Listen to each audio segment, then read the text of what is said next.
Hi மக்களே, மேக சந்தேசம் சீரியலில் மண்டே நடந்ததை பார்க்கலாம்.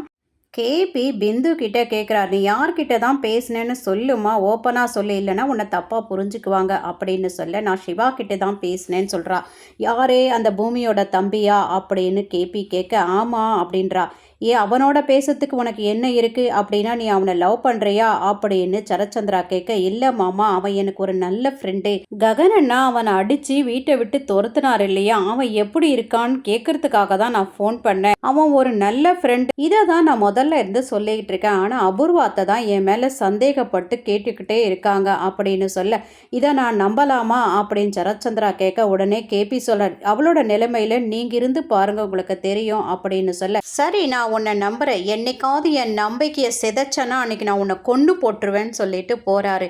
சரச்சந்திரா போன உடனே கேபி சொல்றாரு தன் பொண்ணுக்கிட்ட, உனக்கு யார்கிட்டையாவது எப்பயாவது பேசணுன்னா நீ என் மொபைலை வாங்கிட்டு என் முன்னாடி பேசுமா, யாருக்கு நீ பயப்படணும்னு அவசியம் இல்லைன்னு சொல்லிட்டு அபூர்வாவை பார்த்துக்கிட்டே சொல்கிறாரு. உடனே காமெடியான சித்தியோ, என்ன அபூர்வா, உன்னோட ஆக்ஷன் எல்லாம் புஸ்வானமாக போயிடுச்சே அப்படின்னு சொல்ல, அந்த கேபி புஸ்வானம் ஆக்கிட்டான். என் மனசில் இருக்கிற சந்தேகம் உண்மைன்னு நான் நிரூபிக்கிறேன், ஏதோ நடக்குது அவளோட லைஃப்பில் அப்படின்றாங்க. பூரி, ககன், சாரதா, சிவா இவங்க 4 பேருமே போகிக்காக அந்த ஃபயரை ஏற்றி வச்சு கொண்டாடிட்டு இருக்காங்க.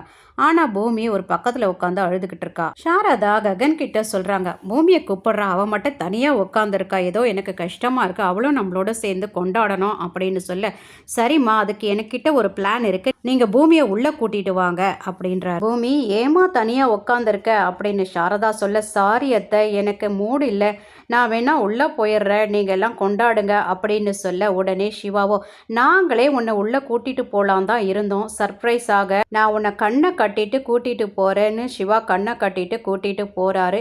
ககனோ பூமி கிட்ட பூமி, உங்ககிட்ட பேசுறதுக்கு ஒருத்தர் ரெடியாக இருக்காங்க, அவங்க என்ன பேசுகிறாங்கன்றத நீ கேளு பாரு அப்படின்னு சொல்லிட்டு கண் கட்ட அவுத்து விடுறாரு. பார்த்தா ஏஐ மூலியமா அவங்க அம்மாவை வர வச்சிருப்பாரு ககன். சோபாச்சந்திரா பேசுகிறாங்க, என்னடி என் தங்கமே, இந்த போகி நாள் இப்படி ஒரு கவலையாக உட்காந்துருக்கியே, நீ இப்படி கவலையாக இருந்தால் நான் எப்படி சந்தோஷமாக இருப்பேன், நான் எப்போவும் உன் கூட தான் இருக்கேம்மா. சிவாவோட அப்பா அம்மா என்னோட பாசத்தை மொத்தமாக அவங்க கொட்டி உனக்கு கொடுத்துருக்காங்க. சாரதா அத்தை கொடுக்குற பாசத்தில் என்ன பார்த்துக்கோ, பூரியும் ககனும் கொடுக்குற பாசத்தில் என்ன பார்த்துக்கோ, இவங்கெல்லாம் கொடுக்குற பாசத்தில் நீ என்ன பார்ப்பியா, எனக்கு வாக்கு கொடு அப்படின்னு கேட்க, கண்டிப்பாக பார்க்குறம்மான்னு சொல்லிக்கிட்டே போய் அவங்க அம்மாவை கட்டி பிடிக்கலான்னு போகும்போது மாயமாயிடுறாங்க. பூமிக்கு செம ஹாப்பி. அதே ஹாப்பியில் ககனை கட்டி பிடிச்சிட்டு எப்படின்னு கேட்குறா. அது ஏஐ டெக்னாலஜி அப்படின்னு சொல்கிறாரு. இந்த டெக்னாலஜி பற்றி தெரிஞ்சுக்கிட்டு நீ என்ன பண்ண போகிற, எப்போ அவங்க அம்மா கிட்ட பேசணும்னு தோணுதோ அப்போ என்கிட்ட சொல்லு, இந்த மாதிரி மேக் பண்ணி நான் உனக்கு தரேன்னு சொல்லிட்டு, சரி இப்போவா போகி கொண்டாடலான்னு சொல்லிட்டு வெளியில் போய் அந்த ஃபயர் கிட்ட எல்லாரும் டான்ஸ் ஆடி கொண்டாடுறாங்க. இங்கே சித்தி அலாரம் வச்சு இந்த நட்சத்திராவை எழுப்புறாங்க, எந்திரி எந்திரி, இன்னைக்கு போகி இல்லையா, நம்ம போய் கொண்டாடலாம் அப்படின்னா, இந்த நாள் நம்ம வீட்டில் நிசப்தமாக தான் இருக்கும், யாரும் எந்த வேலையும் செய்ய மாட்டாங்க அப்படின்னு சொல்ல, என்ன சொல்கிற அப்படின்னும் போதே, ஆமா சித்தி அப்படின்னு அபூர்வா வராங்க. ஏன்னா இன்னைக்கு தான் அந்த சோபாச்சந்திரன் இறந்த நாள் இல்லையா, அதனால் யாருமே கொண்டாட மாட்டோம் அப்படின்ன உடனே சித்தி சொல்கிறாங்க, ஓ இந்த நாள் தான் இந்த சோபாச்சந்திராவை கொன்ன நாளா அப்படின்ன உடனே திடுக்கிட்டு எந்திரிக்கிறா நட்சத்திரா.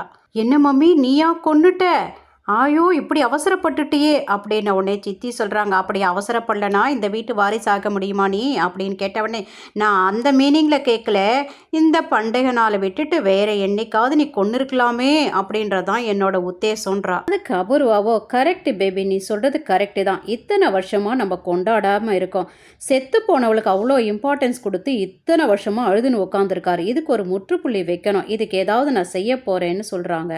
பூமி கோலம் போட்டுட்டு இருக்கிறத உட்காந்து சைட் அடிச்சிட்டு இருக்காரு ககன். கோலம் போட்டு முடிச்ச உடனே கட்டி பிடிச்சிக்கிட்டு உன்ன மாதிரியே கோலமும் அழகா இருக்கு அப்படின்னு சொல்ல, அதுக்கு பூமியோ, டெக்னாலஜி மூலிமா என் அம்மா கிட்ட பேச வச்சது கூட எனக்கு ரொம்ப சந்தோஷமா இருந்தது, இதெல்லாம் உனக்காக தான் செஞ்ச பூமி அப்படின்னு நீ சொன்னா எவ்வளோ சந்தோஷமா இருக்கும் தெரியுமா அப்படின்னு உடனே, என்ன சொல்ற அப்படின்னு ககன் கேட்க, நான் கொடுத்த 12 ரூல்ஸ்ல இது இல்லையே, இது என்ன உன் சொந்த ஐடியாவா, நல்லா தான் இருக்கு அப்படின்னு சொல்லிட்டு போக, ஐயோ இவ என்னை புரிஞ்சுக்கவே மாட்டாளா அப்படின்னு புலம்ப. அதுக்கப்புறம் சாரதா கிட்ட சொல்றாங்க, என் அப்பா கிட்ட போய் ஆசீர்வாதம் வாங்கணும்னு ஆசைப்படுறேன் அப்படின்ன உடனே சாரதா சொல்றாங்க, போக வேண்டாமா, இந்த பண்டிகை நாள்ல நீ அழக்கூடாதுமா அப்படின்னு சொல்ல, இருந்தாலும் நான் ட்ரை பண்றேன்னு சொல்லிட்டு அங்க போறா. கேபி வீட்டுக்கு வெளியில உட்காந்து பேப்பர் படிச்சிட்டு இருக்காரு. அவர்கிட்ட ஆசீர்வாதம் வாங்கிக்கிறேன். பரவாயில்லம்மா, நீ மனசு மாறி கொண்டாடுறது எனக்கு சந்தோஷம் அப்படின்னோடனே, இதுக்கெல்லாம் காரணம் உன் பையன்தான். ஏதோ டெக்னாலஜி மூலியமா என் அம்மா கூட பேச வச்சதுனால நான் கொண்டாடுறேன் அப்படின்னு சொல்றா.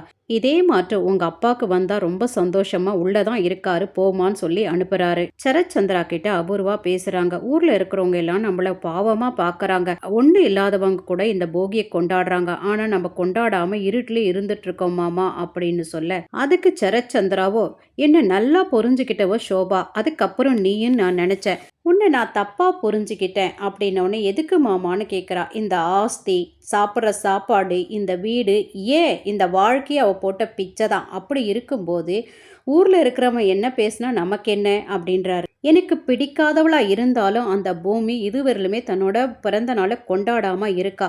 அவளுக்கு இருக்கிற ஒரு இது கூட உனக்கு இல்லாம போயிடுச்சே அப்படின்னு பேசிட்டு இருக்கும்போதே அப்பா அப்படின்னு ஒரு சவுண்டு கேட்குது. இதோட மண்டேவோ டியூஸ்டேவோ 2 எபிசோடும் நம்ம பார்த்துருக்கோம். தேங்க்யூ ஃபார் வாட்சிங். இந்த சீரியல்ல உங்களுக்கு பிடிச்ச கேரக்டர் யாருன்னு எனக்கு கமெண்ட் பண்ணுங்க. பூமியா ககனா அப்படின்னு.